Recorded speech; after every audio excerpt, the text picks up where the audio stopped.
Tea and Lipton Soup presents Inner Sanctum Mystery, starring Simone.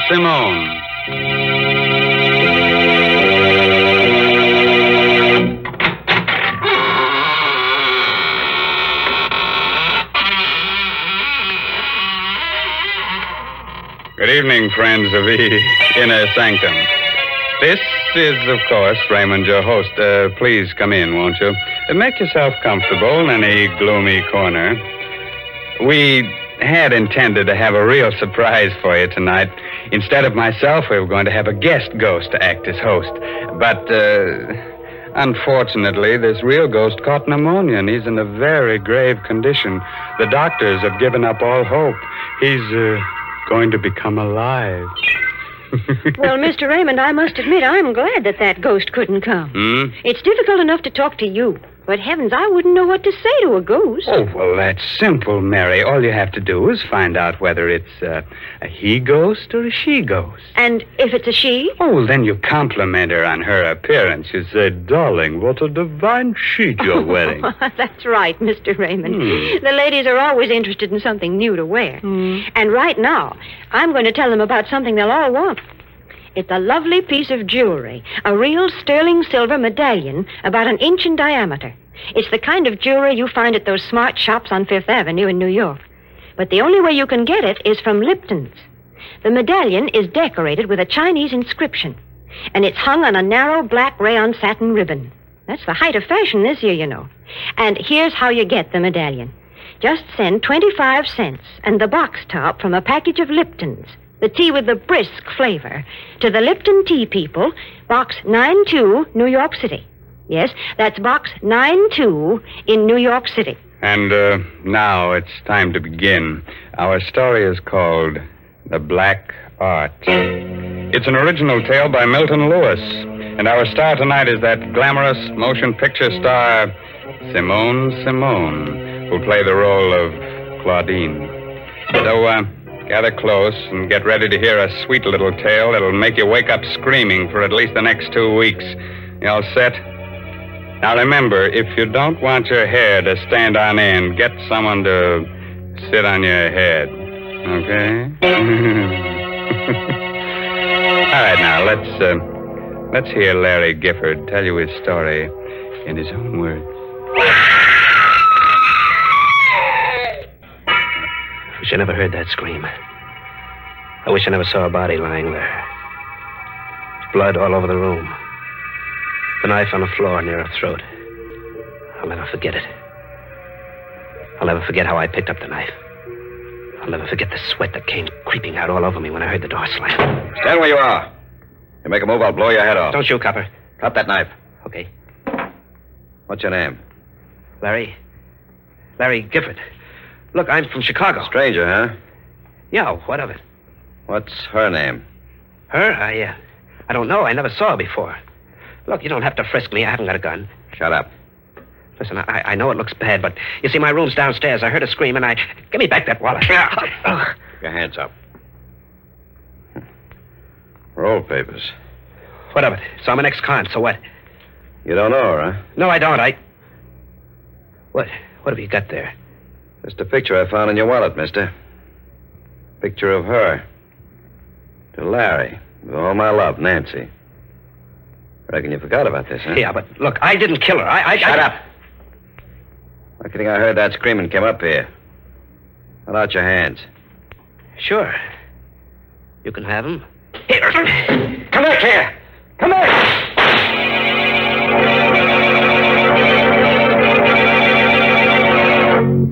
I didn't get far.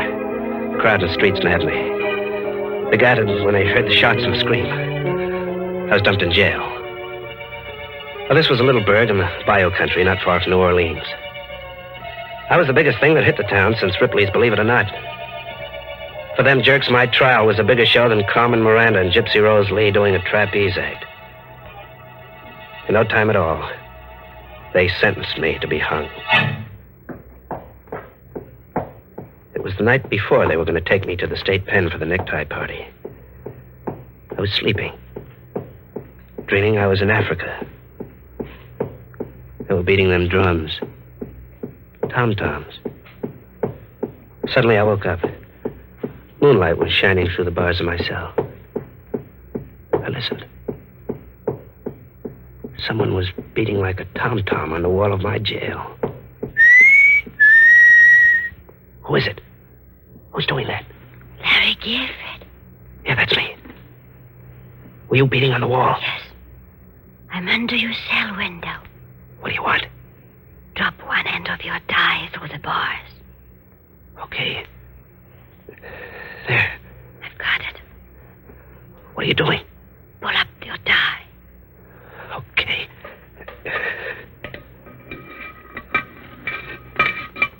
Got it? A gun? Yeah, I got it. Good luck. Goodbye. Thanks, baby. Whoever you are. What's going on there, Gifford? Huh? Oh, nothing. Why? I heard talking. Oh, I was talking in my sleep.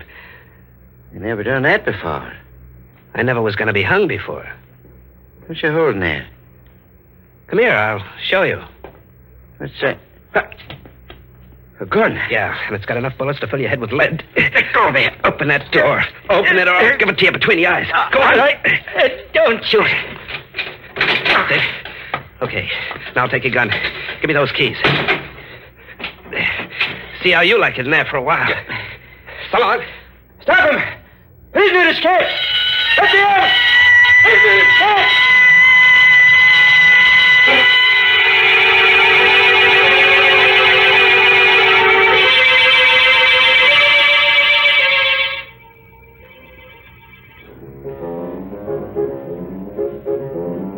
The Blue Bottle Bar. Someone told me it was a good joint where they don't ask any questions. It was. I had a few drinks. I was leaning on the bar, looking at a paper. What are you drinking? Scotch. Buy me one. I gave it a once-over. I know something about dames, and she was dynamite with class. She was something. Well? Set up another, Charlie. Cigarette? Here. Thank you. It's a nice cigarette holder. Must cost at least a C. You know a lot, don't you? Enough. I know you. Do you? Sure. There's something about... Wait a second. Here in this evening's paper, your picture. Oh, it's not a very good picture, is it? After seeing you, no. Claudine Lucin, recently returned from France, elected head of art committee. Miss Lucin, member of one of New Orleans' oldest and wealthiest families. I've read it. Turn the page. Why? I want to show you something. Okay. There.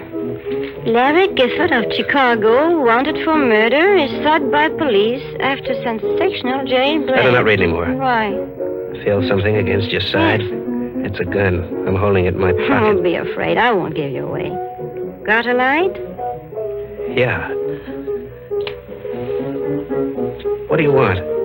Listen to that music. That tapping. What about it? The way you're tapping your cigarette holder against your glass. I'm just keeping time to the music.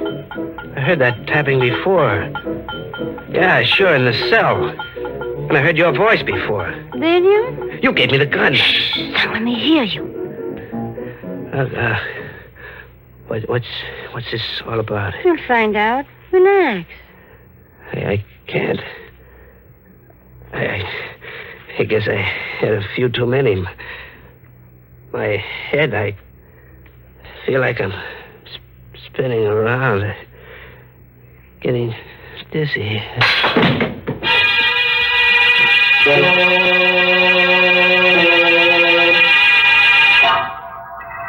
Two green eyes, pink with blood around the edges, looked at me out of a queer, furry head. It was the head of a bat. It smiled. It had sharp little bat teeth that had pink on them. There was an ache in my throat. I looked again. It wasn't a bat's face. It was hers. Claudine's. I was dreaming. Larry? Oh, well, where am I? My suite at the hotel. How'd I get here? You passed out at the Blue Bottle. I brought you here. When? 2 hours ago. Oh, I must have been sleeping. I had the queerest dream. I thought... Oh. What's the matter? My throat. That pain, like a knife. Those green eyes of yours. That red mouth. And those white teeth. Look, we're going to have a showdown right now. I'm... Where's my gun? I took it. Look, what do you want with me? Nothing you don't want to do yourself. Don't talk in riddles. Have you ever been in love? Sure, dames are always falling for me. Why? I guess that's what happened to me. Are you kidding? No. Do you think I'd get you out of jail if I were? But I never saw you before. I saw you at the trial. That's where it happened.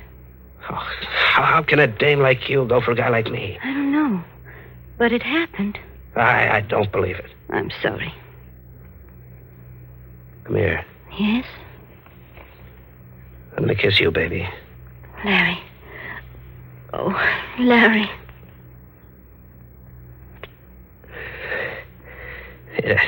It's a funny thing to do. Kiss a guy on the neck. Better wipe that lipstick off. Hey. What's the matter? My handkerchief. That ain't lip rouge on my neck. It's blood. No, you're making a mistake. My neck's bleeding. What kind of a dame are you, anyway? I'm getting out. No, don't. If you go, I'd tell them who you are. Oh, you will? Yes, and I... Ow! You won't tell them for a while, baby.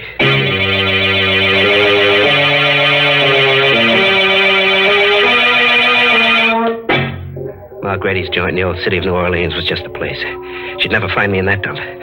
Nobody'd ever find you there. I got a room.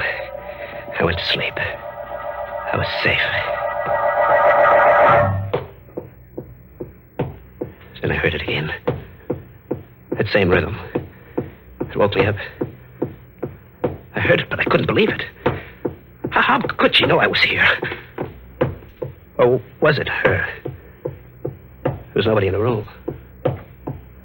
I opened the door. Nobody outside. I slammed it. The beating stopped. I turned around. I was looking into the muzzle of a gun. Sit down, Larry. How'd you get here? My Grady rented the room next to you. There's a connecting door. What's the idea of the gun? Can't you guess? You gonna kill me? Maybe. Well, you're going to a lot of trouble to bump off a guy who's gonna be hung anyway. Do you want to die? No. There is a way you can live. How? By coming with me. Yeah? What else have I got to do? Marry me. You're out of your head. You hate me? No, I don't. I don't hate you. I'm scared of you. Yeah, I've never been scared of anybody the way I'm scared of you. Scared enough to do as I say? Maybe. I had hoped you would love me. Maybe I do. You're lying. No, baby. It's no use. Look, what are you going to do? Kill you? No, put the gun down. Give me a break. Don't.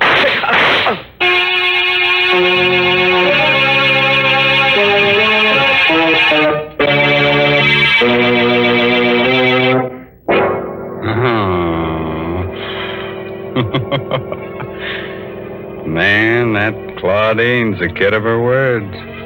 When she tells someone she's gonna kill him, she does it. She'd make a wonderful wife for some Frankenstein monster. She's attractive, a good killer, and she has a well-developed taste for blood. Say, why should I hand her over to some other guy? She's just a gal for me. Nonsense, Mr. Raymond. Why, Mary Bennett, I believe you're jealous. I am not. Yes, you are. You're thinking what a handsome couple you and I would make, strolling down the avenue, me dressed in a shroud, and you wearing your new sterling silver medallion. Now, don't you go making fun of my lovely medallion, because I want all the ladies to send in for one. I know they're going to enjoy wearing it, because it's made of solid sterling silver, and it's really a fine piece of jewelry. Besides, there's a true story behind this medallion, an inspiring story. It seems that the original was given to an American flyer by Chinese guerrillas who rescued him after he'd bailed out over enemy territory. The flyer was told that the Chinese characters on the medallion would identify him and bring him safely through the lines. Well, he did get through, and only then did he learn that the medallion said, "Good luck," in Chinese. Now, there's a story to tell your friends. And to get this good luck charm, just like the one the flyer carried, all you have to do is send 25 cents and the box top from a package of Liptons, the tea with the brisk flavor, to the Lipton Tea People, Box 92. That's Box 92, New York City. Now, let's get back to our star, Simone, who seems to be making life hard for a guy named Larry. The last time we looked in, she had just shot him. But I've got a tip that that's only the beginning of his troubles. How about it, Larry? What happened then? I went down in a heap when she fired. The bullets caught me in the thigh. I lay there. I made out like I was dead. Larry. She fell for it. She bent over me, the gun in her hand. Larry, are you... Oh! Take it easy, kid. Let go of my hand. How do I get that gun? Let go. Get that gun if I have to break your arm. No, don't. Oh. Okay. I've got it now. You shot me in the leg, but I'm still strong enough to get rid of you. Larry. I'm no angel, baby, but you're worse. Here's something I heard about, but I never believed. How'd you know I'd be here? How'd you know I'd be in the blue bottle? Go on, answer me. I've got nothing to tell you. No, you don't have to. It was magic. Black magic. Somebody nobody'd believe if I ever told him. There's only one thing to do with you. Yes? Kill you. But I ain't taking any chances like you did with me. When I kill you, you're going to stay dead. Those tom-toms are going to stop forever. You think so, Larry? I know it. Come here. Larry, Shut up. No! I knocked her out cold. She lay on the floor. I put the muzzle of the gun to her temple. She was so beautiful it made you shiver. I pulled the trigger. I looked. What I saw nearly made me pass out. A little blue vein on her temple was beating. There wasn't a scratch on her. A little curl of red hair was twisted around her ear. Was I seeing things? I aimed the gun at her heart. Nothing. Not a speck of blood. I stuck the muzzle between her eyes. Shot till the gun clicked empty. I looked. The white skin on her face looked more beautiful than ever. Had to get away. Out of the same city where she was. Out of the same state. The same world.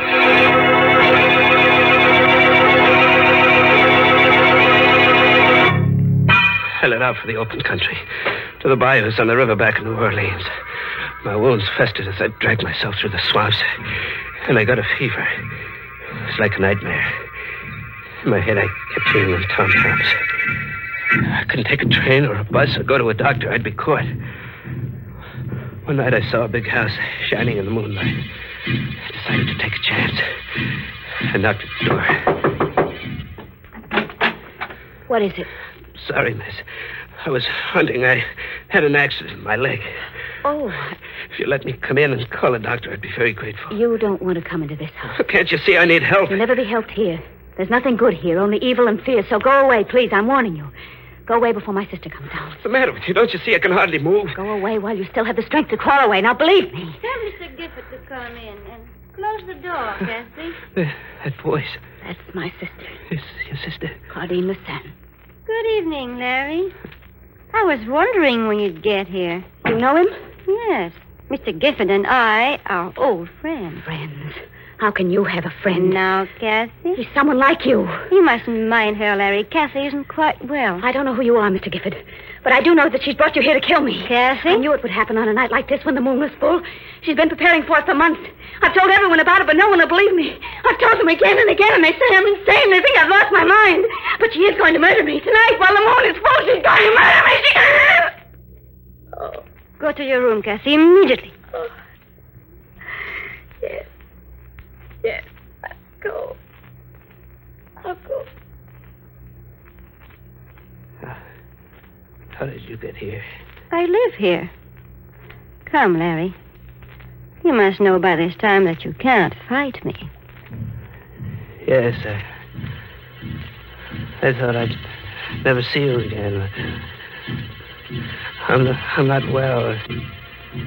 I got a fever. Hey, that tom-tom beating in my brain. I can't stop it. It's getting louder and louder. I blacked out.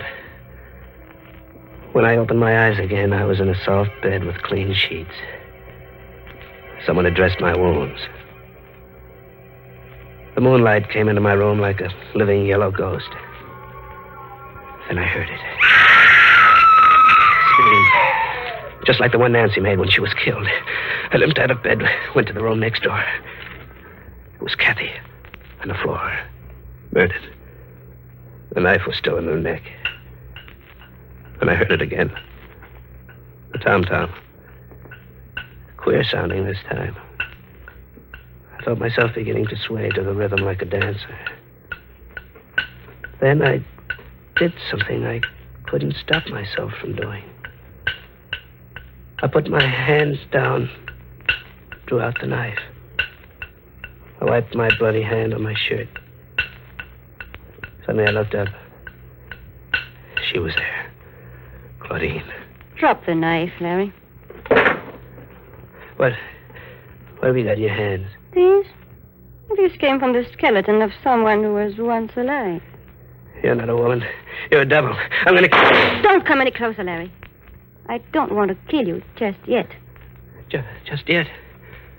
So we're close to the payoff. Yes. You're trembling, Larry. Who are you? There's no reason why I cannot tell you now. You don't believe, do you, that there are unseen powers that can be controlled by someone who knows how? I can believe anything about you. Thank you, Larry. Your heart is pounding like a throbbing drum, isn't it, Larry? You can feel death close, can't you? What have you got to say to me? I'm going to tell you a story, Larry. The story of a child who was brought up on this estate by a strange old woman, a conjure woman. In her head were all the black arts of the world. She taught me. Why are you telling me this? It amuses me to watch you, a murderer, helpless and terrified. So terrified you can hardly breathe. I find it very exciting. Then it was blood I found on my handkerchief. Yes. It is one of the ways to gain complete power over a person. And a tom-tom. Another spell to make you do what I want. And the murder of your sister? You want me to be the patsy for that? You're beginning to understand. You see, Cassie and I inherited the estate. There's really not enough for both of us. You'll tell him I did it. Yes. And then I killed you in self-defense. What are you looking at me that way for? I was remembering something. Remember it? Oh. That kiss, baby, wasn't it? You're a devil, but still a woman, ain't you? You didn't forget that kiss, did you? No. Well, what are you going to do?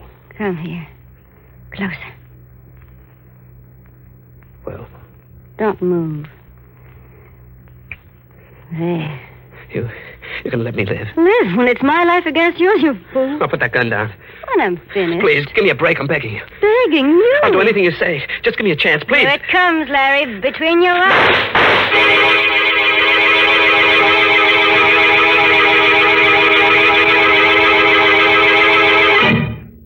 How do you feel today, Gifford?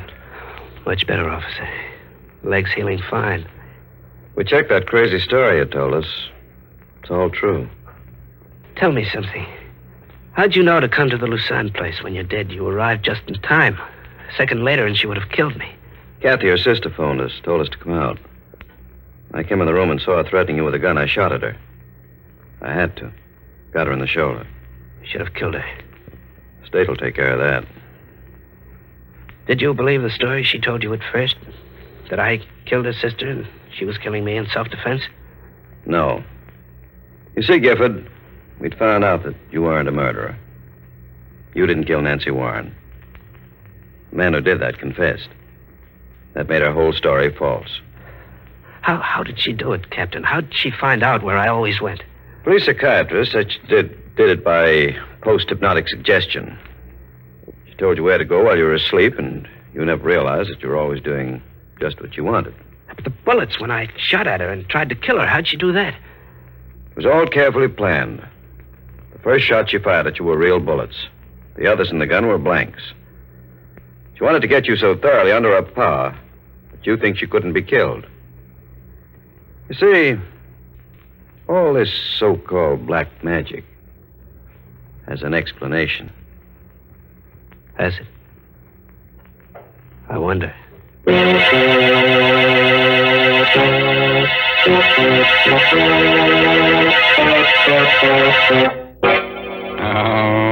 that black magic. I tell you what I'm going to do. Step right this way, friends, and get yourself a post-hypnotic suggestion. Spell it backwards, and you get murder. What's that? You can't spell. Ain't you lucky? Talking of luck, Mr. Raymond, I think Larry Gifford was mighty lucky to escape that awful woman. Oh, well, you see, Mary, it's very simple. He probably wore one of your good luck medallions. Oh, now that's plain silly. A man wouldn't wear a medallion on a black rayon satin ribbon. It's the ladies who like jewelry. Yes, that's why I know that they'll appreciate this solid sterling silver medallion that the Lipton people want to send them. And, ladies, here's how you get it. Send just 25 cents, which includes tax and postage, with a box top from a package of Lipton's, the tea with the brisk flavor, to the Lipton Tea People, Box 92 in New York City.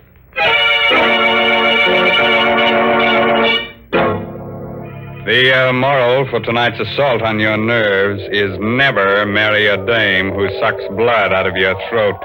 Such dames give you a pain in the neck.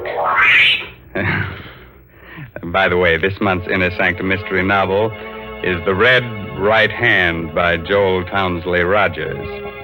Yes, and don't you dare miss next week's story, directed by Himan Brown and brought to you by Lipton Tea and Lipton Soup. Next week's story is about a pair of murderers who get scared to death. They're more frightened than the guy they're murdering. So if you hear some static on your radio next Tuesday, it'll just be their knees knocking together. Well, now I guess it's really time to close that there squeaking door, so good night, for real. Pleasant dreams.